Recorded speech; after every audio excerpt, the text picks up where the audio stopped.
여러분 안녕하세요. 부동산 고민 무엇이든 물어보세요 2부 진행의 김지희입니다. 자, 최근 경기가 심상치 않죠. 미국에 잇따른 이 금리 인상 후폭풍으로 인해서 국내 증시는 물론이고 부동산 시장 전반에도 영향을 미치고 있는데요. 자, 이런 경기 경착륙, 침체 가시화에 따른 대응책 마련 꼼꼼하게 하셔야겠습니다. 오늘도 여러분의 안전한 투자에 도움이 되어드리도록 하겠습니다. 자, 이와 함께 하시면서 그 투자 대응책들 마련해 보시면 좋을 것 같은데요. 02-2638-3971번으로 전화 주셔서 전문가의 상담 받아보시고요. 문자 상담 샵 3989번으로 사연 보내주시기 바랍니다. 자, 그럼 부동산 고민 무엇이든 물어보세요 2부 지금 바로 시작하겠습니다.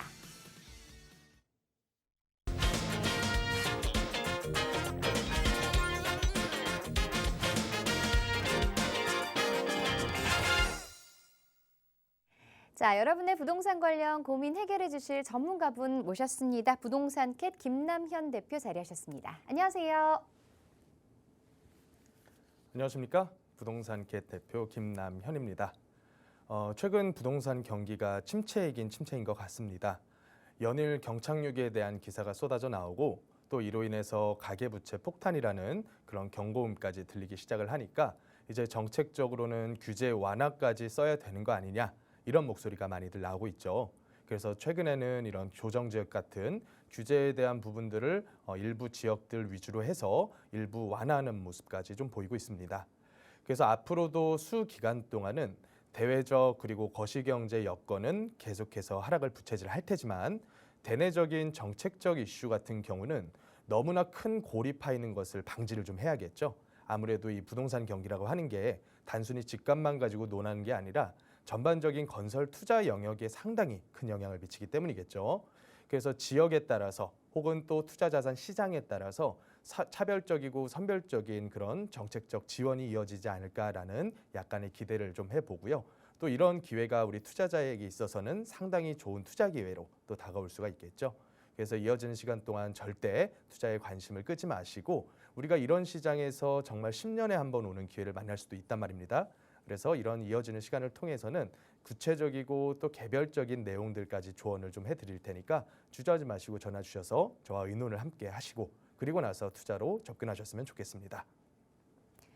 자, 본격적으로 시청자분들의 고민 상담 해결해 드리도록 할 텐데요. 부동산 관련해서 궁금한 점, 매수나 매도 타이밍 전망 어떠한 질문이라도 좋습니다. 02-2638-3971번으로 전화 주셔서 전문가의 조언 함께 해보시고요. 문자가 편하신 분들은 샵 3989번으로 문자 남겨주시기 바랍니다. 자, 그럼 첫 번째 시청자분부터 바로 만나볼게요. 안녕하세요. 안녕하세요. 네, 시청자분 어떤 고민 가지고 계세요? 지금 목감 퍼스트리움하고 시흥 장현 모아 미래도를 일시적 1가구 2주택으로 갖고 있는데 네. 목감 퍼스트리움으로 비과세 받고 팔아서 장현 모아 미래도에 계속 살아야 하는지 아니면은 2년 정도 살다가 목감으로 다시 매입해서 이사 와야 하는지 두 군데의 향후 전망이 궁금합니다. 네, 실거주를 하시기 때문에 조금 더 고민도 많이 되실 것 같아요. 거주하시면서 향후에 그래도 시세 차익, 미래 가치 상승, 여력이 좀 높은 곳이 어떤 곳인지 궁금해 하시는 것 같은데요. 자, 목감 퍼스트리움과 그리고 시흥 모아미래도 어떤 곳을 선택해야 될지 자세한 내용 들어보도록 하겠습니다. 안녕하세요. 안녕하세요. 네, 반갑습니다. 네. 제가 말씀 들은 바로는 일시적 1가구 2주택이라고 하신 것 같은데 맞나요? 네, 맞아요. 그러면 그 기간이 있을 텐데 기간이 언제까지실까요? 내년이요. 내년 몇 월 지금 정도가 될까요? 모아미래 23년 9월이요. 23년 9월요? 3년 9월. 네, 네, 네. 23년 9월까지 파셔야 되는 게 기존 주택인 목감에 있는 물건이라고 네, 말씀하신 거 맞아요. 맞죠? 퍼스트리움. 네, 네. 저 여기는 지금 거주를 하고 계신가요? 네. 거주하고 계시고 새로 저기 분양을 받으셨다 그러셨나요? 장현 쪽에? 네, 피를 주고 매입을 했어요. 프리미엄을 얼마나 주셨어요? 프리미엄은 그때 공시가 3천만 원이요. 분양가가 얼마였어요? 분양가가? 분양가가 4억이요. 분양가 4억에 프리미엄을 3천 정도 주셨다고요? 네. 네, 네, 네, 네. 그러면 다 합해서 4억 3천 정도가 매입가가 되겠네요. 네, 맞아요. 평수는 몇 평짜리일까요? 34평이요. 34평짜리. 네, 목감 거는 몇 평짜리예요? 24평이요. 24평. 네. 목감 거를 지금 파시게 됐을 때 시청자님이 네네. 어느 정도 가격으로 팔 수 있을 거다라고 생각하세요? 한 6억, 예. 6억 초반으로 팔고 싶은데 네네. 가격이 그렇게 나오는지는 잘 모르겠어요. 최근에 거래된 금액대가 6억 한 중반대 정도가 되는데 네네네. 올 8월 20일이니까 사실 얼마 안 됐단 말이에요. 네네. 근데 지금 분위기는 그때보다도 조금 더 안 좋아진 건 현실적으로 맞죠. 네네네. 그렇다 보니까 지금 팔면 아무래도 우리가 희망할 수 있는 금액대가 한 6억 원저리 정도다. 이렇게 볼 수는 네. 있을 것 같은데 네. 문제는 거래되기가 정말 쉽지가 않을 거란 말이에요. 네네네. 그래서 만약에 이게 내가 정말 기간이 짧게 남아가지고 2, 3개월 네. 앞두고 진짜 호가를 더 낮춰서 팔아서 예를 들어 한 5억 초반에 팔아야 된다. 그런 상황까지 가면 현실적으로 우리의 심리가 팔 수가 있겠나요? 힘들죠. 그렇죠. 아무래도 좀 힘들겠죠. 네. 그래서 제가 현실적으로 말씀을 좀 드릴게요. 네네네. 첫 번째는 두 개 다 보유하는 형태에 대한 시나리오를 말씀을 좀 드리고 네. 두 번째로는 조금 손해 보더라도 빠르게 비과세를 먼저 선택하는 쪽에 그 선택지를 하나 설명을 드리면요. 네. 보유하게 됐을 때 시청자님에게 발생하는 제일 큰 비용이 뭘까요? 비용. 세금. 세금이겠죠, 아무래도. 네네네. 왜냐하면 1주택으로 연끌을 해가지고 집을 샀다고 하면 아무래도 대출에 대한 이자 비용이 가장 클 거예요. 네네. 근데 시청자님께서 다주택으로 끌고 가시게 될 경우에는 가장 먼저는 세금을 고려를 해볼 수가 있고 네네. 그 세금 중에서도 우리가 보유세라고 얘기를 하죠. 재산세와 네네. 종부세를 가지고 보유세라고 네. 얘기를 하는데 대충 한번 계산은 해보셨나요? 얼마 정도 나오실지? 글쎄요. 작년에는 안 나오셨어요? 보유세가 조금만 잘 크게 모르겠어요. 말씀해 주세요. 잘 안 들려서. 보유세는 잘 모르겠어요. 아, 잘 모르시겠어요? 네. 연말에 종부세 안 나오셨으면 사실 올해도 비슷할 거예요. 종부세 부분은. 네. 크게 올라가거나 할 가능성은 많지는 않거든요. 네. 그런데 두 번째로 또 고려해야 될 비용이 있어요. 네. 지금 만약에 시청자님께서 저기 작년 거를 만약에 안 팔고 거주는 네. 목감에 계속 하시면서 작년 거를 전세를 준다라고 한번 생각해 볼게요. 지금 전세에 들어가 있어요. 전세 들어가 있어요? 네네. 전세 얼마 들어가 있죠? 전세 2억이요. 전세 2억. 근데 지금 최근에 전세 시장 분위기도 아니요. 좀 전세 3억. 전세 3억에. 3억이요. 네네. 최근에 전세 시장이 어떻다 그래요? 글쎄요. 세입자 구하기가 굉장히 힘들어졌어요. 네. 그래서 네. 그런 상황임을 감안했을 때 만약에 전세가 한 5천이 빠졌어. 그래서 네. 다음 세입자한테 한 2억 5천밖에는 못 받아. 그러면 나는 꼼짝없이 내 현금 5천만 원으로 세입자에게 내줘야 되는 상황이 생기겠죠.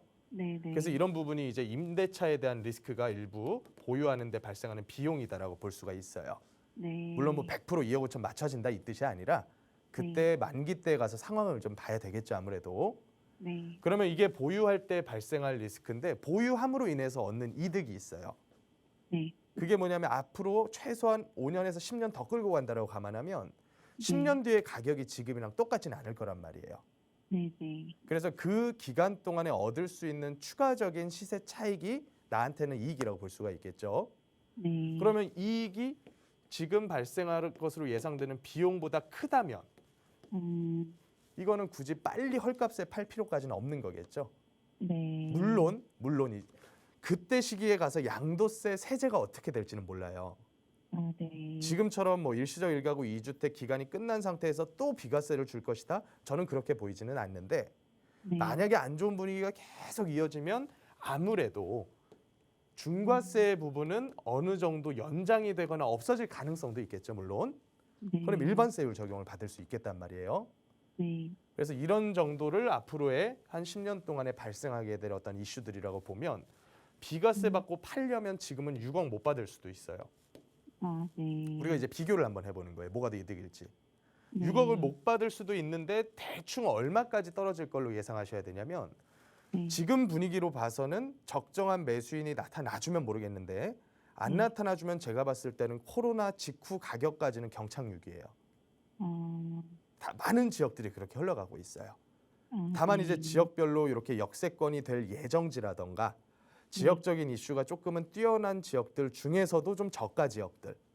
그런 네. 지역들은 그나마도 뭐 다른 지역보다 싸니까 네. 크게 큰 폭으로 하락하는 모습은 안 보이는데 네. 좋은 지역 중에서도 좀 단가가 세고 코로나 이후에 급하게 오른 지역들이 있죠.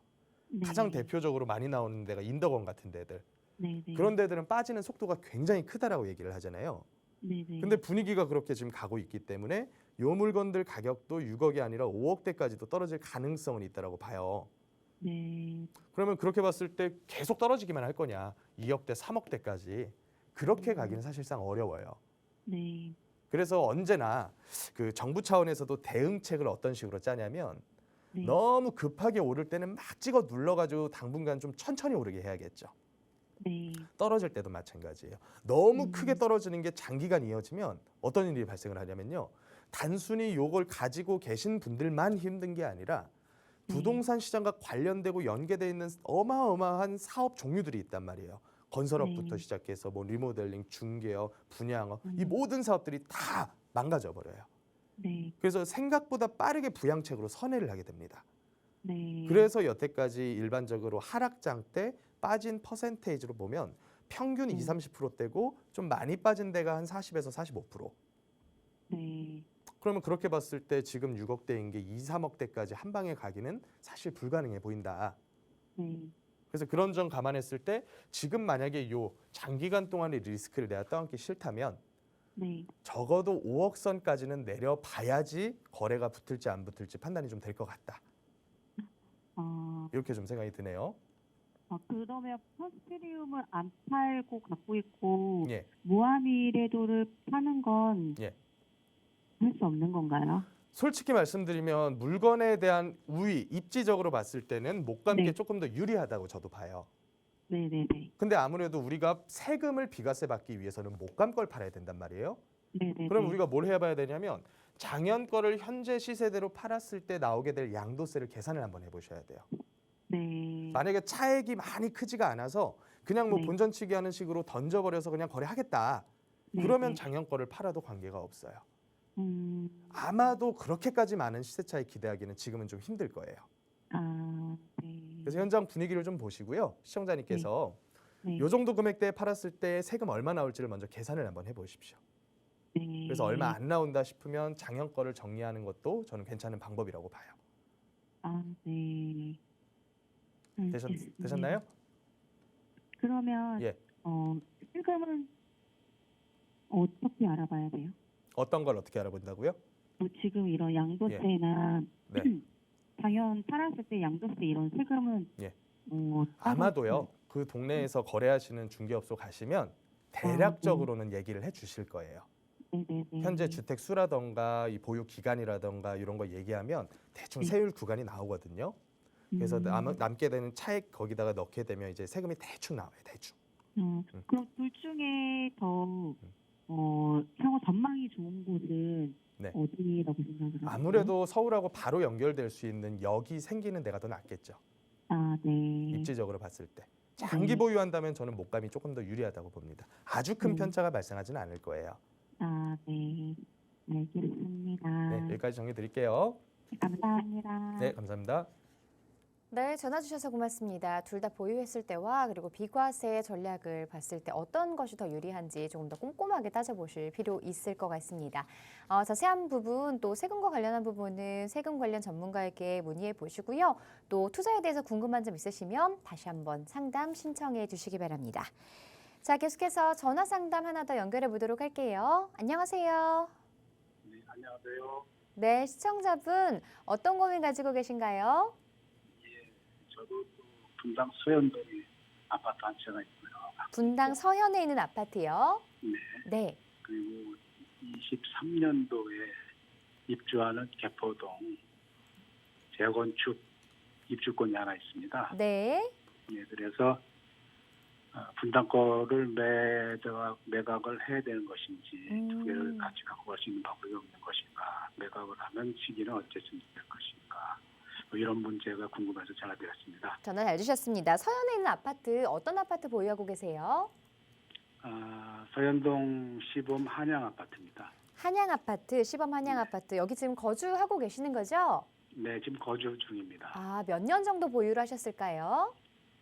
보유 기간은 굉장히 길어요. 한 30년 보유했습니다. 아, 그러셨군요. 자, 네. 그러다 보니까 이제 개포동 쪽의 재건축 입주권에 대해서도 또 궁금한 게 많으신 것 같은데 자세한 부분 상담 받아볼게요. 네, 감사합니다. 안녕하십니까? 네, 안녕하세요. 말씀 잘 들었고요. 네, 제 말씀 잘 들리시죠? 예, 잘 들립니다. 제가 몇 가지만 추가적으로 질문을 좀 드리려고요. 네, 시청자님께서 시범 한양 아파트를 거의 30년을 가지고 계셨어요. 네, 그리고 저희 개포주공 내년 입주라고 하면 아마 1단지일 것 같은데요. 맞나요? 네, 맞습니다. 그렇죠. 개포 1단지 조합원이셨나요? 예, 조합원이셨고 제일 중요한 게 지금은요. 명의가 어느 분 명의로 돼 있는지가 중요해요. 개포 1단지요. 각각의 명의가 따로 분산이 돼 있을까요? 그렇진 않습니다. 한양 아파트는 이제 제 명의로 돼 있고 네. 개포는 저하고 집사람하고 공동 명의로 돼 있습니다. 공동으로 돼 계시고. 네, 이거 상당히 보유세 부분에서 문제가 생길 것 같아서 그래요. 예, 시청자님께서도 아마 대략적으로 계산을 좀 해보셨겠죠? 네, 맞습니다. 얼마 정도 예상하십니까? 입주 들어가게 되면? 현재로서는 그 일시적이가 그 주택을 혜택을 받아서 예. 보유세가 그렇게 해당이 안 됩니다. 네. 개포 아파트는. 그래서 입주하게 되면은 보유세가 아마 상당히 나올 걸로 알고 있습니다. 계산은 혹시 안 해보셨나요? 예, 계산은 안 해봤습니다. 대충만 한번 볼까요? 지금 네. 평수가 어떻게 될까요? 한양 아파트가 60평입니다. 60평요. 네, 아이고 굉장히 큰 평수를 가지고 계시네요. 지금 매매 거래는 되지 않겠지만 뭐 호가로는 20억대가 넘어가요. 이거 공시가가 얼마 정도 되는지 알고 계신가요? 12억 12억. 정도 됩니다. 예, 요 물건이 단독 명의라고 하셨고 네, 개포 물건 같은 경우에는 몇 평일까요? 33평입니다. 33평. 지금 기준으로 봤을 때 대충 공시가 한 20억대 정도는 예상해야겠죠?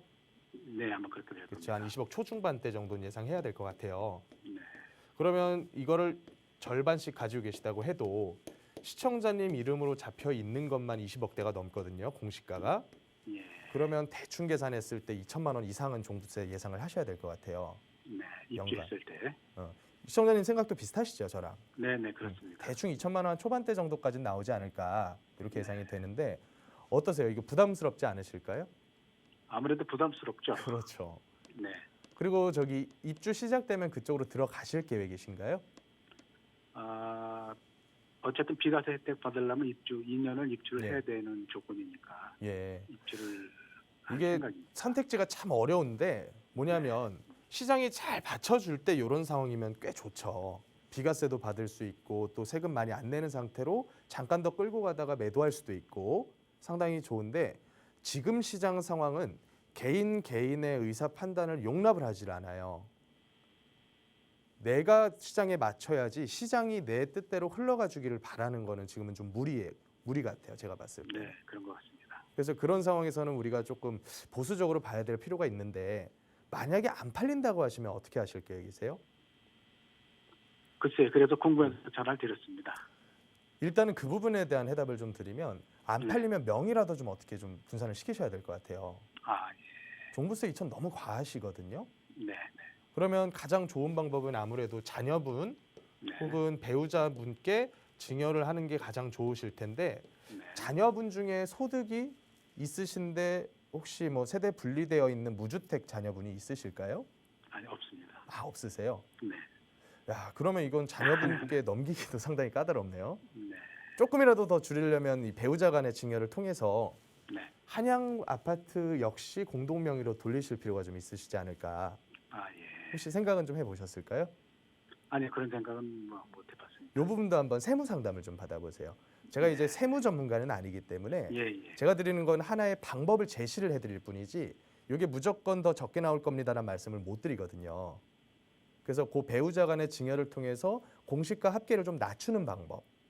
네, 그렇게 돼버리면 아무래도 세율 구간이 좀 줄어들 수가 있어요. 우리 시청자님 이름으로는. 네. 그러면 합산 종부세로는 아무래도 좀 내려가겠죠. 네. 그 방법을 하나 생각해 보실 필요가 있고 만약에 배우자가 어려우시다면 자녀분도 한번 고려는 해 보실 필요가 있는데 만약에 이 부분보다 앞서가지고 거래만 할 수 있다면 한양 아파트가 앞으로의 전망이 굉장히 좋더라도 어느 정도는 정리가 돼야 되지 않을까. 연 종부세 2, 3천대 나오는 건 너무 과하다고 저는 봐요. 그래서 물론 이제 전망을 말씀드리자면 분당 신도시 전체가 아직은 종합적인 계획은 안 나와 있어요. 이번에 원희룡 장관이 말씀을 하셔서 시청자님도 아시다시피 용역 발주는 해놓은 상태에서 정말로 쥐어짜가지고 단기간 내에 만들어봤자 2024년도 하반기는 돼야지 종합 계획이 나올 거란 말이에요. 네, 그렇죠. 그런데 그 종합 계획이 없더라도 현재 한양 아파트가 단독 요 단지만 재건축하겠다고 하면 분담금만 낼 수 있으면 무조건 갈 수 있어요. 네, 그렇지만 지금은 그걸 좀 기다려보자는 주의죠. 많은 분들께서. 예, 그렇습니다. 그렇죠. 그렇다 보니까 그때까지는 아무래도 거래도 되기 쉽지 않을 거고 또 그렇다 그래서 호가가 막 확 낮춰서 팔기엔 또 아깝잖아요. 네, 그렇습니다. 그래서 그나마 분위기가 좀 살아있는 마지막 지역이 분당 쪽이 아닐까 이렇게 생각은 드는데 아무래도 그 대선 그 기간 동안의 그런 기대감은 좀 많이 줄어든 게 현실적이죠. 네, 그래서 그런 점 감안해가지고 거래가 되기는 여기 역시 쉽진 않겠지만 만약에 시청자님께서 욕심 조금 내려놓으시고 좀 더 호가를 낮추셔서 팔면 그나마 거래될 지역이 아닐까라는 생각이 좀 들어요. 그러면 이제 저희가 2025년가 전에만 이제 매도를 하면 네. 일시적 이가구 주택 혜택을 받는데, 대체주택으로 매입을 하셨나요? 예? 재건축 대체주택으로 매입하신 건 아니시죠? 네, 네, 그렇습니다. 네네. 그래서 그러면 한 지금으로 한 4년, 5년 정도 남았는데 예. 좀 어려운 얘기지만 매도 시점을 좀 어떻게 잡았으면 좋겠는가 하는 말씀. 제 개인적인 의견은 이렇습니다. 네. 하락이 시작이 된 순간부터는 단기간 내에 끝나진 않을 거예요. 네, 물론 이제 지금처럼 뭐 몇 억씩 한 방에 떨어지는 일은 아무래도 경착륙 분위기는 그렇게 오래 가지는 않을 것 같아요. 근데 경착륙 분위기는 끝나더라도 아무래도 그 기간 동안에 상당히 오랫동안 연착륙 내지는 약보합으로 계속 움직일 거란 말이에요. 그러면 그 기간이 길어지면 4, 5년이에요. 그러면 바닥 다졌으면 그때부터 올리기 시작을 하는 거죠. 시작. 네, 올릴 때도 뭐 한 방에 5억, 10억씩 올리지는 않을 거 아닙니까? 네, 그러면 또 올라가는데도 세월이 필요할 거예요. 2014, 15년도부터 서울 재건축부터 시작해서 코로나 끝나는 때까지가 거의 7, 8년가량을 올라왔으니까 네, 다음에 뭐 올라가는 일이 발생하더라도 시간적으로는 고점까지 가려면 최소한 5, 6년은 걸리겠죠. 네, 그러면 앞으로 10년이에요. 보유하면서 끌고 갔을 때는. 그럼 10년 동안 종부세 내면 10년 동안 2억, 3억 내야 된다는 얘기거든요. 그럼 아무래도 비과세가 좀 더 유리하지 않을까라는 생각은 좀 들죠. 저 같은 경우는. 만약에 시청자님께서 뭐 한 30대 혹은 뭐 40대 초반 요 정도 연배셨다면 소득이 계속 늘어나는 시기시기 때문에 조금 부담되시더라도 끌고 가보십시오. 이렇게 제가 좀 보수적이 아니라 좀 긍정적으로 말씀을 드릴 텐데 시청자님께서 연배가 30, 40대는 아니시죠. 네. 그러시면 제 입장에서는 좀 보수적으로 정리를 해보시는 게 어떻습니까? 라고 조언을 좀 드릴 수밖에 없을 것 같아요. 알겠습니다. 감사합니다. 네, 여기까지만 좀 정리 드리겠습니다. 네, 네, 감사합니다. 네, 우리 시청자분도 세무 전문가와 또 꼼꼼하게 상담을 통하셔서 더 좋은 해결책들 찾아보시는 게 좋을 것 같고요. 자세한 상담 다시 한번 전화 상담 신청해 주시면 됩니다. 자, 계속해서 이번에는 문자 상담 만나보도록 할게요. 끝번호가 2717번님이 보내주신 내용입니다. 도림동 공공재개발에 투자해도 괜찮을까요? 라고 보내주셨습니다. 자, 이번에는 도림동 쪽으로 가보도록 하겠습니다. 이 지역도 최근에 이 서남북권이 조금 개발이 활발해지면서 관심을 가지고 계신 분들이 있으신 것 같은데요. 자, 도림동 공공재개발 투자를 해도 괜찮을까요? 예, 도림동 일대도 노후도가 상당히 많이 진행된 동네들입니다. 그래서 예전에는 뭐 신길 뉴타운에 포함됐었던 신길 2구역이라던가 혹은 그쪽 일대가 재개발, 일반적인 재개발로도 추진을 많이 했었죠. 그런데 이번에 오세훈 서울시장 그리고 윤석열 정부가 탄생을 하면서 전반적인 공급 대책 중에서 수요에 맞는 공급이라는 키워드를 계속 강조를 했단 말입니다. 그렇다 보니까 수요에 맞는 공급이 뭐냐? 당연히 출퇴근이 용이한 지역에다가 공급을 해야 이게 수요에 맞는 공급이다. 이렇게 얘기를 하고 있습니다. 그래서 나온 사업들 중에 하나가 바로 2019년, 20년도에 탄생한 공공재개발, 또 도심복합사업, 모아주택 여러 가지 조합사업들이 문재인 정부를 이어서 윤석열 정부 때까지 계속해서 흘러가고 있습니다. 그래서 도림동 같은 경우도 제 기억으로는 아마 2차 공공재개발 구역으로 지정이 되었을 텐데 이 이름 앞에 공공이라는 단어가 붙으면요. 아무래도 공익성을 강조하면서 인센티브를 줄 수밖에 없겠죠. 그래서 정부 그리고 LH 같은 공공기관의 개입이 조금 더 세지고 그리고 또 추가적인 용적률 인센티브 같은 당근이 주어지는 대신에 그 채찍으로 들어가는 게 바로 임대주택이라던가 혹은 기부 채납 같은 일종의 반대 급부를 요구하게 됩니다. 그래서 이런 부분들이 있더라도 조금 더 빠르게 그리고 공공에서 개입을 하다 보니까 아무래도 좀 더 공정하게 이렇게 진행되길 원하시는 지역들이 이 공공재개발 후보지 신청을 많이들 하시는데 문제는 이런 공공재개발에는 당근이 많다 보니까 아무래도 이 투기 방지 대책도 일부 셀 수밖에 없어요. 그래서 2차로 지정된 도림동 같은 경우에는 제 기억으로 작년 말 정도에 이 권리 산정 기준일이라 그래서 그 이후에 소유권을 뭐 신축을 해서 취득하거나 이런 형태의 물건들에 대해서는 현금 청산을 하겠다. 이렇게 아주 강력한 투기 방지 대책을 쓰고 있습니다. 그렇다 보니까 일단은 투자를 계획하셔서 적정 가격선에서 매입하신다면 물론 훌륭한 투자가 되겠지만 그 전에 반드시 살펴보셔야 될 게 과연 내가 보고 있는 이 물건이 현금 청산의 대상이 될까 안 될까를 면밀하게 살펴보시고서 추진하시기를 바라겠습니다. 아무래도 지금 같은 경우는 조합에서 적극적으로 하려고 하는 움직임을 보이겠지만 그 개별 물건들에 대한 소유자들의 의견까지 전부 다 취합을 해서 갈 수 있지는 않거든요. 아무래도 정부에서 정해진 가이드라인대로 추진을 할 테다 보니까 여러 지역들에서 지금 이 문제 때문에 후보지가 선정되었음에도 불구하고 해지해달라는 움직임이 같이 나오고 있는 거죠. 그래서 이런 부분들을 1차적으로 살펴본 다음에는 이 동네 같은 경우에는 단독주택의 비중이 상당히 높습니다. 그래서 이 단독주택 보유주 분들의 동의율이 과연 얼마만큼까지 나올 수 있을 것인지 이게 어떻게 보면 본 지구 지정에 이어서 조합인가까지 가기 위한 아주 핵심적인 요소거든요. 그래서 이런 부분들을 따져보려면 적어도 과소필지의 단독주택이 많아야 됩니다. 단독주택 중에서도 개별적으로 신축할 수 있는 5, 60평대 이상급의 토지를 지닌 단독주택들은 선택지가 조합사업뿐만 아니라 혼자서도 한 10세대, 12세대, 다세대를 지을 수 있는 선택지가 또 있거든요. 혹은 뭐 통건물로서 다가구를 지을 수도 있고요. 그래서 이런 비율을 상당히 데이터를 통해서 면밀하게 분석을 해봐야 되는데 이런 이후에 지분가를 또 얼마에 매입을 할 수가 있느냐. 최근 요 동네들 단독주택 지분가가 2,000대에서 한 3,000대 언저리 정도로 제가 파악을 하고 있는데 다세대가 뭐 매물도 나오지 않겠거니와 나오나 손치더라도 피를 많이 붙여서 나올 가능성이 크단 말입니다. 그래서 이런 가격적인 합리성을 선택해 보시고 나서 투자할 필요가 있고 또 이 지역만 보실 게 아닙니다. 이미 지구 지정되었다 그래서 무조건 끝까지 갈 수 있다라는 의미는 절대 아닙니다. 그렇다 보니까 예정지, 현재는 아무런 움직임이 없는 지역이 만약에 빠르게 추진해서 다 같이 으쌰으쌰 열심히 간다면 지금 이미 후보지 선정된 데보다도 더 빨리 갈 수 있는 그런 지역들이 아직도 상당히 많거든요. 그래서 시야를 너무 좁게 보실 필요는 없고 지구 지정된 데 위주로 한번 가격대들을 쭉 한번 조사를 해보시되 만약에 예정지에서 그보다 훨씬 더 저렴하게 물건을 잡을 수가 있다면 저라면 큰 돈을 들여서 예를 들어서 투자 금액 3억대 이상을 들여서 후보지 선정된 데를 가는 게 아니라 3, 4천에다가 예정지 갈 수 있으면 저라면 더 작은 금액으로 할 수 있는 데를 가겠습니다. 그래서 이런 형태의 포인트들을 잘 파악해 보신 다음에 판단을 하시기를 바라겠습니다. 자, 주의하실 점들 짚어드렸으니까요. 꼼꼼하게 잘 따져보시고 신중하게 선택하셔야겠습니다. 이번에는 전화로 온 상담 연결해 보도록 할게요. 안녕하세요. 안녕하세요. 네, 시청자분 전화 연결되셨어요. 자, 어떤 부분들 해결해 드릴까요? 여보세요? 네. 여보세요? 네. 네, 어쩌다 보니까 제가 3주택자가 됐어요. 네. 근데 이거를 지금 어떻게 끌고 가야 할지 부동산 신책이라는데 좀 그게 궁금해서요. 3주택자시라고 했는데 어떤 부동산들 보유하고 계시는지 말씀해 주시겠어요? 네, 광진구 자양동에 현대 홈타운 하나 하고요. 네.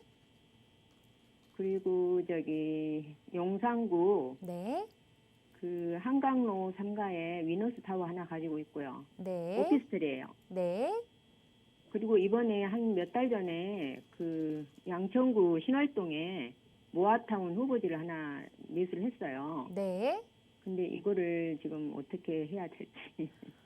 지금 세 채를 보유하고 계시는데 여기 거주하고 계시는 집이 있을까요? 아니요. 다 피를 투자 두고 목적으로 보유하고 계시고요. 있어요. 네네. 알겠습니다. 자양 현대홈타운, 용산의 위너스타워 그리고 신월동 모아타운 후보지까지 어떤 전략을 가지고 가야 하는지 전문가 의견 들어볼게요.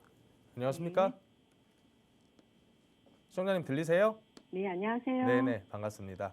네, 반갑습니다. 말씀하신 물건들 그 중에서 혹시 임대 사업자 등록해 놓으신 게 있으실까요?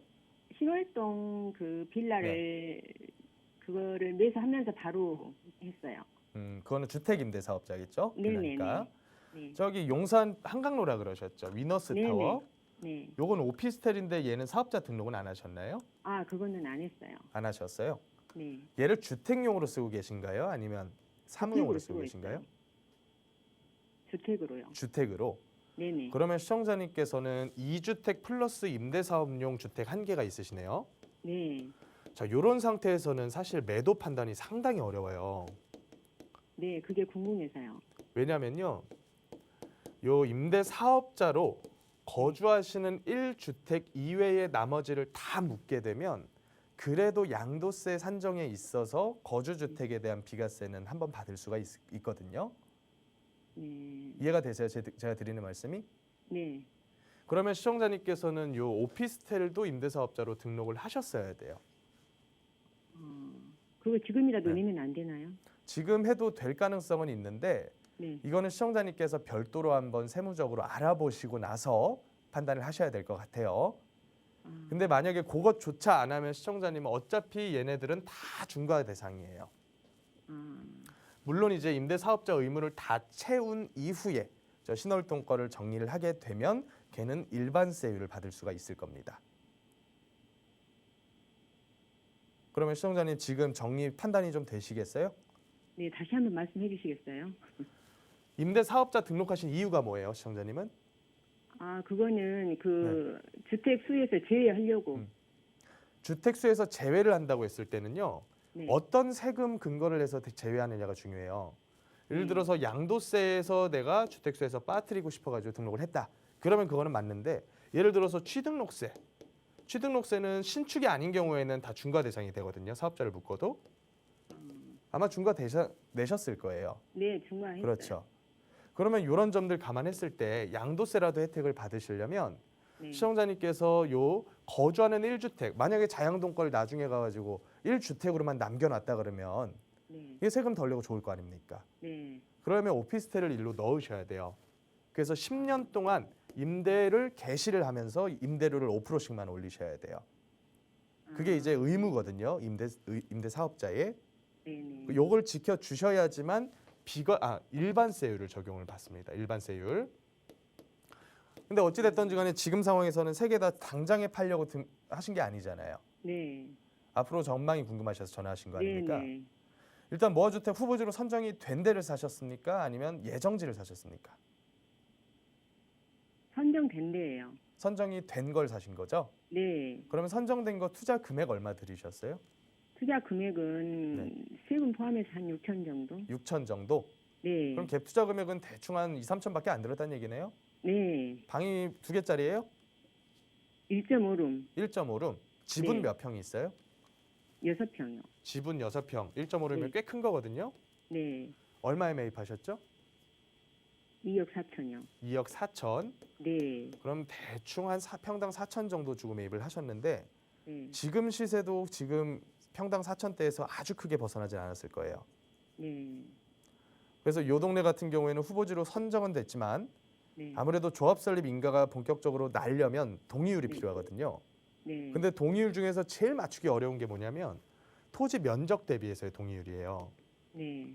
아무래도 모아타운은 가로정비 사업을 준용하기 때문에 토지 면적 대비해서 67%의 동의가 필요하거든요. 요게 상당히 어려울 가능성이 커요.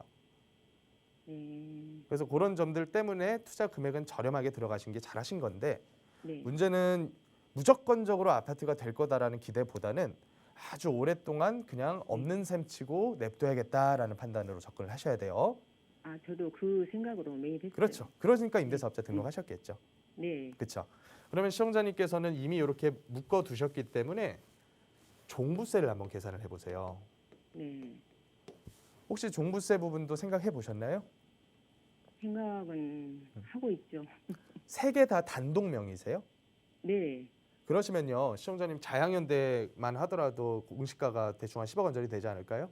아, 그거 한 8억 5천 정도 돼요. 8억 5천. 네. 8억 5천에다가 용산 거 평수 작죠, 용산 거는. 네, 그건 적어요. 원룸인가요? 8평에 원룸. 원룸이라고 해도 1억대는 넘을 거고요.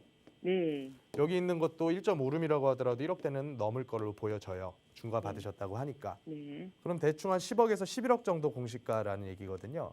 네네. 그 정도 가지고는 뭐 1,000만 원대 이렇게 안 나와요. 아, 나와봤자 뭐 공장목 빼고 이것저것 하면 한 2, 300 정도 수준 나오면 많이 나온 거거든요. 네. 1년에. 네, 그럼 버틸만 하죠. 네, 그래서 저는 버틸까요? 10억에서 한 15억대 정도 공시가라면 네, 너무 급하게 팔 정도의 그런 세금은 안 나올 거라고 봐요. 네. 그러니까 일단은 시청자님은 못 파는 상태이시기 때문에 네. 그냥 묻어두고 끌고 가는 쪽을 선택을 하시는 게 나을 것 같아요. 아, 네. 다만 요건 알아보세요. 용산 네. 거를 임대사업자를 추가 등록하는 부분에 대해서는 꼭 파악을 해보세요. 네, 그거는 세무서하고 한번 상담을 해봐야 예, 예. 되겠네요. 그거는 세무적으로 한번 상담 받아보시고 만약에 네. 그게 더 유리하면 그쪽으로 임대사업자 등록을 하십시오. 네, 알겠습니다. 네, 여기까지만 좀 정해 드릴게요. 감사합니다. 네, 감사합니다. 네, 임대사업자 등록 여부에 따라서 세금 조금 달라질 수 있고요. 자, 그렇게 함으로 인해서도 투자에 대한 전략도 달라질 수 있습니다. 꼼꼼하게 세무 전문가와 상담 나눠보시기 바랍니다. 자, 계속해서 다음 시청자분 전화도 연결해 볼게요. 안녕하세요. 안녕하세요. 네, 시청자분 어떤 부분이 궁금하신가요? 지금 시흥은행동 우성 2차 아파트를 3년간 거주하고 있고, 그리고 분양권도 주한 스테이트 프로지오 24평 하나를 청약으로 당첨돼서 2개를 갖고 있습니다. 네. 그에 대한 향후 전망이랑 1가구 2주택 진행 여부를 한번 의견을 들어보고 싶어서 전화드렸어요. 자, 시흥에 있는 우성 2차 보유를 하고 계시고 또 주안에 네. 있는 힐스테이트 프루지오라고 하셨나요? 네, 맞습니다. 네, 여기도 지금 보유를 하고 계셔서 앞으로 네. 전망과 그리고 1가구 2주택일 때 이런 부분들이 좀 궁금하신 게 있으신 것 같아요. 전문가 네. 의견 들어보겠습니다. 안녕하십니까? 안녕하세요. 네네. 반갑습니다. 말씀 잘 들었고요. 저기 그 우성 아파트가 현재 용적률 몇 프로인지 알고 계시죠? 거기가 230%인가로 알고 있습니다. 지금 제가 찾아보니까 한 247% 정도 나오거든요. 네네. 그러면 이제 현실적으로 아무리 나이가 들어도 재건축은 좀 어렵겠다. 이 정도는 파악을 하고 계셔야 돼요. 네. 그러면 요거는 입지적으로 봤을 때는 요 전체 일대가 참 많은 신규 택지 개발 지구들이 많습니다. 네. 그렇다 보니까 인구가 많이 확충이 될 거고, 그러면 아무래도 여태까지 상당히 많이 이제 가격적으로 눌려 있었던 서울 서남부 지역들, 이쪽 일대가 교통망도도 추가적으로 확대가 될 거고, 이런 긍정적인 측면을 우리가 예측을 해볼 수가 있어요. 네네. 근데 한 가지 좀 불리한 측면은 뭐냐면, 코로나 전까지 가격대가 너무 얌전하게 안 올라가다가 사실 뭐 안 올랐다고 표현하기보다는 좀 덜 오른 측면이 좀 있었죠. 근데 코로나 네. 이후에 굉장히 급등을 했었던 지역들이 바로 요 서남부 쪽이에요. 네. 근데 최근의 분위기는 어떠냐면 시청자님도 알고 계시죠? 이 주택시장 최근 분위기. 네네. 최근 분위기가 쉽게 집을 살려고 하나요? 아니요, 요즘엔 다 정체돼 있죠. 그렇죠. 수요가 정말 많이 꺼진 상황이죠. 네. 그러면 그분들도 여태까지 쭉 실거래가 몇 월 며칠에 얼마에 되오면서 흘러온지를 볼 거 아닙니까? 인터넷을 예. 통해서. 그러면 과거 몇 년 동안 얌전하게 흘러가다가 갑자기 코로나 이후에 급등한 지역 같은 경우에는 그 갑자기 급등한 가격을 매수인들이 가격으로 인정을 안 하려고 그래요. 네네. 최근 움직임이 좀 그렇거든요. 네. 그러니까 여기는 아무래도 원하시는 금액보다 지금 만약에 팔려고 하시면 네. 아무래도 좀 저렴하게, 많이 저렴하게 내놔야 거래가 되지 않을까, 이런 생각은 드는데, 네. 지금 시청자님의 가장 큰 고민은 분양권을 사셨기 때문에 고민이 되시는 거죠. 분양권을 산 게 아니고 원래 청약으로 됐었거든요. 청약이 되신 거예요. 네. 거기가 저기 10년 주안에 있는 거라고 말씀하셨죠. 네, 맞아요. 주안 힐스테이트라고 하셨나요? 네. 거기 분양가가 꽤 그 동네 대비해서는 셌던 걸로 제가 기억하는데 맞나요? 네, 맞아요. 얼마의 분양을 받으셨어요? 거기 제가 저층 24평이어가지고 3억 네. 8천인가로 기억합니다. 저층이면 몇 층이에요? 필로티 1층입니다. 필로티 바로 위에. 네. 근데 그게 4억대라고 분양을 받으셨다고요? 네. 그때 3억 8천인가로 기억을 하거든요. 주변에 신축이 거의 없어서 사실 뭐 네. 비교 대상은 없는데, 조금 그래도 연차 짧은 데들 위주로 보면 한 지금 분양가 수준하고 비슷하지 않을까 하는 생각이 좀 들어요. 네네네. 그렇죠. 최근에 뭐 거래가 될지 안 될지는 잘 모르겠지만 네. 지금 그 물건이 전매 제한이 걸려 있나요? 네? 전매 제한이 걸려 있나요? 아니요, 없어요. 전매 제한 없으신가요? 네, 그러면 저는 차라리 네. 대하동 걸 가져가시고 주한 거를 정리하시는 게 어떨까 싶어요. 입지적인 어떤 재료는 대하가 조금 더 많다고 저는 보거든요. 네네네. 그리고 동네 분위기 자체가 예, 거기가 작은 세대 수가 아니잖아요. 세대 네네. 규모가 꽤 커요. 저희 주한 네. 물건이. 네. 근데 맞아요. 요거 입주가 여기 인터넷상으로는 내년 중반기 정도 입주 예정으로 나오는데 네, 이 3,000세대급이네요. 거의. 네네. 3,000세대급 입주 한 번에 들어가면 여기 충격 좀 클 것 같은데요.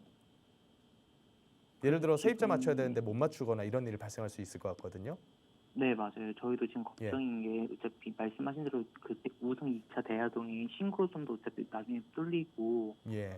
지금 그 예상해가지고 지금 두 개를 다 가져가야 되나 하기엔 또 무리수가 있고 하는데 네네. 주안 같은 경우는 주변이 말씀하신 대로 엄청 많이 들어와요. 예. 그 거기뿐만 아니고 옆 주안 따로 옆에 주안 4 해가지고 아마 예. 3,000세대가 들어오고 있고 아마 미니 신도시급으로 막 발전한다 이런 말이 있어가지고 예. 가지고 가야 되나 그게 지금 계속 고민이긴 해요. 근데 네. 말씀하신 대로 인천 주안이라는 단점이라는 게 좀 있죠. 노후된 빌라들 아직도 많다 보니 예. 그리고 그 발전 계획 이런 게 시흥시 대하동보다 어느 좀 작게 있고요. 네. 그래서 어떻게 해야 될지 저희도 좀 고민이긴 합니다. 저라면 이거 끌고 가면 너무 위험해서 못 버틸 것 같아요. 아, 오히려요? 예, 차라리 주한 거를 좀 빠르게 내년이 네. 입주 예정이면요. 네. 내년 초만 돼도 전세 물건 엄청 나올 거거든요. 네네네. 그러면 지금이라도 빨리 매도를 하시는 게 나을 것 같아요. 아, 전매 제한 없으시다고 하니까 네네네. 너무 차익 기대하지 마시고 지금 분위기가 네. 그렇잖아요. 네네네. 차익 기대하시기보다는 조금 위험을 던져버린다라는 생각으로 네. 얘를 매도하시고 대학 거를 그냥 거주하시면서 끌고 가는 게 차라리 나을 것 같거든요. 그럼 지금 대하역 같은 경우는 주변 특지 개발도 잡혀 있고 앞에 예. 재개발도 있긴 있는데 예. 근데 말씀하신 대로 그 연중률 240%다 보니까 아마 예. 재건축은 힘들 거예요. 그래도 네. 주변에 따른 시세가 상승하면 같이 따라가는 그럼요. 만약에 입지적으로 역에서 가장 먼 뭐 시범단지 밖이라던가 그랬으면 모르겠는데 네. 가장 역하고 가까운 단지잖아요. 예. 그러면서 주변 지역들이 이렇게 확장해 나가는 과정이 있고요. 그러면 아무래도 주변 시세 뭐 신축하고 똑같은 값은 아니겠죠. 네. 그렇지만 주변 시세 대비해서 뭐 반값에 거래되고 이런 일은 없을 거예요. 어차피 그 입지적인 가치가 부동산에선 가장 중요한 거니까 네. 위험 너무 끌어안으면서 나중에 걱정하실 일이 또 생길까 봐 그때 가서 걱정하면 해결이 안 돼요. 네네. 그래서 지금이라도 분양권을 정리하고 대학 거를 그냥 편안하게 거주로 끌고 가시는 게 차라리 나을 것 같아요. 하나만 더 여쭤볼게요. 네, 짧게만 지금, 할게요. 네. 네. 그 우선 2차는 가로 정비 사업으로도 아마 힘들까요? 어디가요? 우선 2차요. 아, 지금 거주하시는 아파트 네. 가로정비 사업이 별다른 사업이 아니에요. 이런 형태의 아파트 단지에서는 왜 가로정비 사업 안 하고 일반 도정법상의 재건축으로 가냐면 그게 더 유리하니까. 가로정비 사업은 아무래도 소규모 재건축이라는 이름으로 진행이 되고 네네. 그렇다 보니까 개별 소유주들의 동의율을 더 높게 받아야지만 진행을 할 수가 있어요. 네네. 예를 들어서 재건축하려고 그러면 전체의 4분의 3, 전체 그 동 대비해서 뭐 절반 이런 식의 네. 동의율이 낮은데 가로정비 사업은 그게 훨씬 더 높아요. 아, 그래서 도정법상 재건축이 어려우면 사실 가로정비 사업을 하면 더 어려운 거예요. 일단은 그렇게 한번 판단을 해보시면 좋을 것 같습니다. 네, 감사합니다. 네, 감사합니다. 자, 이렇게 해서 김남현 대표가 여러분의 부동산 고민 안전하게 진단을 해드렸고요. 마지막으로 부동산 위클리 이슈로 한 주간 짚어보도록 하겠습니다. 부동산 이슈 전해주시죠. 예, 오늘은 키워드 몇 개를 가지고 전반적인 제 관점을 한번 설명을 드리고자 합니다. 일단 가장 최근에 경제 대외적인 전반적인 모든 영역을 아우르는 것 같아요. 이 금리 인상 기조가 언제까지 갈 것이냐. 그래서 심한 경우에는 뭐 내년 하반기까지도 지금과 같은 큰 폭의 인상이 이어질 것이다. 이렇게 예측하시는 분들도 많으신데 최근 분위기를 보면 뭐 그 얘기가 꼭 틀린 말은 아닌 것 같죠. 최근에 미국이라는 그 큰 덩어리의 나라에서 0.75%포인트씩 한 3차례 연속 인상을 했나요? 그래서 우리나라보다도 기준금리가 거의 뭐 1% 가까이도 벌어지고 있는 그런 모습이 좀 보이죠. 그렇다 보니까 이런 부분들이 부동산 시장으로 상당히 급진적으로 영향을 미치고 있어요. 금리라고 하는 것이 아무래도 우리나라에도 대출 부분에 상당히 큰 영향을 미칠 수밖에는 없고 이 대출에 대한 비용, 금리만 높아지는 게 아니라 금융기관들에서 리스크 관리를 위해 대출을 안 내주기 시작을 했다는 거죠. 그래서 총량과 비용 모두 다 영향을 받고 있는 그런 분야다 보니까 이런 부분으로 인해서 단기 부동산 수요는 사실 돈이거든요. 돈.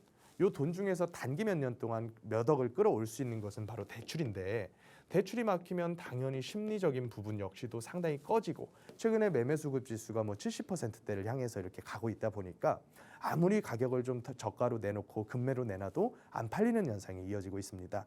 그래서 이런 부분들은 어떻게 보면 금리 인상기가 이어지는 동안에는 경착륙하는 움직임이 계속해서 이어지는데 문제는 금리를 무한정 올릴 수는 없다는 거죠. 지금 뭐 좀 보수적으로 보시는 분은 한 3% 후반대, 조금 긍정적으로 보시더라도 4% 중반대까지 올리고 나면 그 다음부터는 경기가 망가지기 때문에 사실은 동결 형태로 오랫동안 이어질 것이다. 이렇게 많이들 예측을 하고 계시거든요. 저 역시도 한 4%대 선에 올라가면 그때부터 더 올리면 사실 경기 자체가 무너져 버립니다. 그래서 동결 움직임으로 가게 됐을 경우에 내년 중하반기 정도면 금리가 급격하게 오르는 건 멈추더라도 상당히 긴 기간 동안 이 리스크 관리를 위해서 동결 형태로 움직이는 것은 이어질 것이다. 이렇게 생각해 보실 필요가 있을 것 같고요. 가장 중요한 부분. 많은 분들께서 이제 내 집 마련을 언제 어떤 방향으로 가야 될지에 대해서 궁금을 말씀을 하시는데 저는 총 3가지 방법을 봅니다. 첫 번째로는 앞으로 진행될 청약, 그리고 두 번째로는 일반적으로 지금 지어진 아파트 내지는 구역 지정된 재개발 같은 상품들을 볼 필요가 있고 세 번째로는 이제부터 출발하는 형태의 입주권이 될 만한 사업들 요 3가지 정도로 요약을 해볼 수가 있는데 그중에서 청약을 노리시려는 젊은 세대분들 그분들께는 제가 항상 말씀드리는 게 경기도 서울 빠져나가서 경기도나 인천 지역으로 이사 가십시오라는 얘기를 제가 자주 드립니다.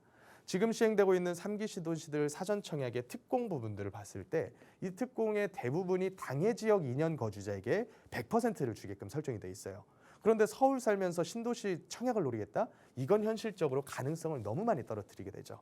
그래서 이 부분은 청약 노리시는 젊은 세대분들께 부모님들이라도 꼭 말씀을 해주셔야 되는 부분이고 또 아파트 재개발 같은 이미 어느 정도 완성돼서 프리미엄이 붙어있는 상품들은 기다려라. 언제가 될지 모르겠지만 1, 2년 단기간 내에 하락 마무리되지는 않겠지만 그 하락하는 기간 속에서 급매 저가 매물들이 나온단 말입니다. 그래서 기다리다가 주워 담는 형태의 투자가 굉장히 좋은 전략이다 이렇게 보여지고 마지막으로 현재 할 수 있는 입주권이 될 수 있는 형태의 투자는 앞서 상담하면서도 설명드렸다시피 공급 대책의 일환으로 굉장히 많은 조합 사업들이 신설이 됐어요. 근데 이 신설을 위해서 많은 지역들에서 동의서 걷고 후보지 신청하고 공모 신청하는 그런 움직임들이 정말 많이 이루어지고 있거든요. 그러면 이런 물건들을 프리미엄이 안 붙은 금액대에서 장기간 묻어들 거 감안하고서 한 1억 내외 정도 투자 금액을 가지고 접근을 하게 되면 그냥 안정적으로 프리미엄만 먹더라도 이거는 상당히 괜찮은 투자 전략이 될 수는 있거든요. 그래서 이런 부분들은 지금도 할 수 있는 좀 적극적으로 지역 탐색도 해보고 물건도 알아보는 그런 과정을 좀 거치실 필요가 있겠다. 그리고 시간이 부족해서 이제 전월세 시장은 제가 자세히 다루지는 못하는데 결론만 말씀드리면 전세가가 지금 하락하고 있는데 전세가 하락하면서 월세로 많은 분들이 수요를 이동을 하고 있어요. 그런데 이런 경우에 이 자본주의 시장은 전세가 무한정 하락하기는 앞두지 않습니다. 오히려 월세가 올라가게 돼요. 그럼 월세가 100만 원 받던 게 130, 140 올라가면 또 도리어 전세자금 대출 받아서 전세 사는 게 유리해지죠. 그래서 전세가 뭐 없어진다. 이런 개념은 절대로 안 맞다. 이렇게 한번 분석을 해보면 될 것 같습니다. 자, 세미나 준비도 하고 계시다고 들었는데 어떤 일정일까요? 예, 세미나는 매주 화요일에 제가 직접 진행을 하고요. 전반적인 이 시장에 대한 하락장에 대한 설명과 그리고 지금 현재 할 수 있는 모아타운 예정지 혹은 뭐 공공재개발 예정지 조합 사업들에 대해 투자할 수 있는 전략에 대해서 설명을 드리고자 하니까요. 사전 전화 예약 꼭 해주시고 참석해 주시기 바라겠습니다. 자, 이렇게 해서 부동산 관련한 여러분의 고민 상담들 모두 해결해 드렸는데요. 세미나 참석하시면 더 많은 정보들 들어보실 수 있습니다. 언제든지 무료 상담 전화 02-2638-3971번으로 전화 주시면 되고요. 유료 문자 샵 3989번도 활짝 열어놓고 있습니다. 자, 이 프로그램은 시청자 여러분에게 보다 다양한 정보를 제공하기 위해 제작된 것으로 해당 부동산의 가치나 물건 가격의 상승, 하락은 보장하지 않는다는 점 기억해 주시기 바랍니다. 자, 오후 일정 마무리 잘 하시고요. 저희는 내일 이 시간에 다시 찾아뵙겠습니다. 고맙습니다.